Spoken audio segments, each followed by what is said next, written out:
राहुल खुद तो फंसे, सबको फंसा दिया। कांग्रेस फंसी, सपा बसपा समेत कईयों को फंसाया। ममता अखिलेश को जो डर था, यूपी में राहुल की वजह से बीजेपी उसी रणनीतिक सफलता की ओर बढ़ गई। बीजेपी ने कहना शुरू किया, मोदी ओबीसी समाज का चेहरा।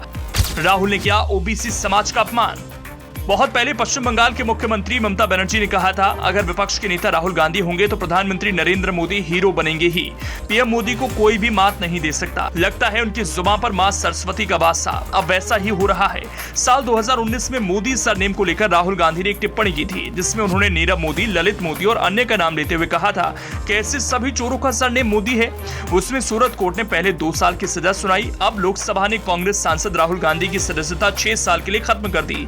साफ राहुल गांधी की सियासत फिलहाल के लिए फंसी, लेकिन इससे आगे की राजनीति ऐसी है जिसका जवाब ढूंढना ना तो सपा अध्यक्ष अखिलेश यादव के लिए आसान होगा, शिवपाल को अब माथा पच्ची करनी पड़ जाएगी, ना ही स्वामी प्रसाद मौर्य पहले जैसे पिछड़ों की बात उठा पाएंगे, क्योंकि बीजेपी यूपी में पीएम मोदी को गैर यादव पिछड़े समाज के नेता के तौर पर स्थापित करने में लग गई है।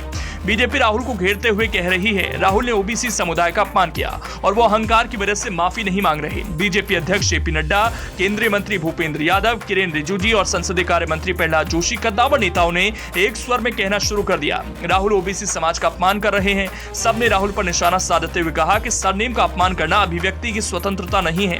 कांग्रेस कार्यकर्ता सड़क पर उतरकर विरोध प्रदर्शन कर रहे हैं। वहीं बीजेपी ने कांग्रेस पर जमकर निशाना साधा। बीजेपी के राष्ट्रीय अध्यक्ष जेपी नड्डा ने कहा, पूरा ओबीसी समाज प्रजातांत्रिक ढंग से राहुल से इस अपमान का बदला लेगा।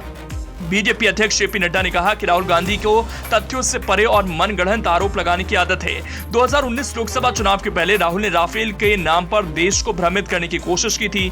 इसे लेकर माननीय सुप्रीम कोर्ट ने उन्हें फटकार लगाई थी और राहुल गांधी को मनगढ़ंत आरोप के लिए बिना शर्त माफी मांगनी पड़ी थी।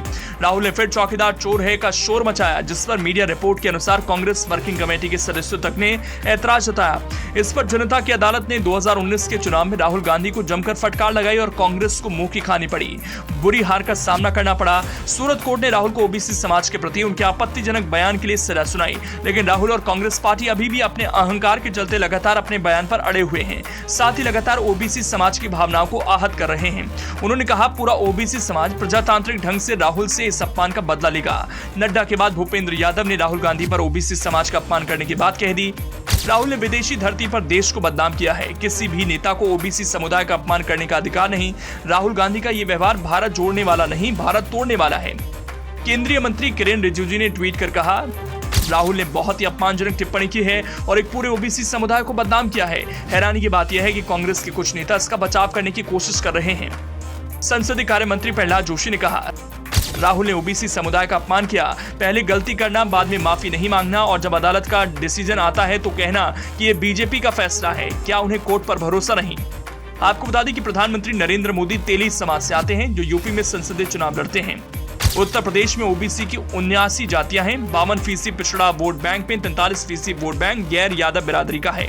ओबीसी में सबसे ज्यादा यादव और दूसरे नंबर पर कुर्मी समुदाय के लोग हैं।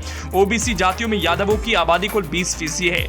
यूपी की आबादी में यादवों की हिस्सेदारी 11% है। लेकिन यूपी में गैर यादव जातियां भी आती हैं, जिनकी आबादी कुछ इस तरह से है।